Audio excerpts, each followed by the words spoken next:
લાગણીઓને પગ નથી હોતા, છતાં હૈયા સુધી પહોંચી જાય છે. જેની આજે તમને જરૂર નથી, આવતીકાલે તેમની જરૂર પડી શકે છે.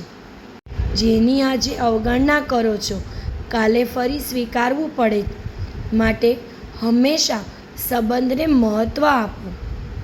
રોજ 2 દીવા ઓછા કરશો તો ચાલશે, પણ કોઈના જીવનમાં અંધારું નહીં કરતા. સંબંધો બાંધવા એ લોન લેવા જેટલા સરળ હોય છે અને તેને નિભાવવા એ હપ્તા ભરવા જેટલા અઘરા હોય છે. જિંદગી એવી રીતે જીવો કે ભવિષ્યમાં બધા જાણે કે તમે કેવી રીતે જીવતા હતા. સારું વિચારો, સારું બોલો અને સારું કરો, કારણ કે બધું તમારી પાસે પાછું આવતું હોય છે.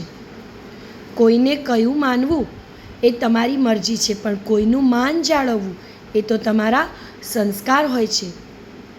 કર્મની કમાણીમાંથી પુણ્યનું ભાથું ભરજો, કારણ કે કુદરતની બેંકમાં રૂપિયાનું ચલણ નથી ચાલતું, ત્યાં તો પુણ્યનું ચલણ ચાલે છે. વાલા,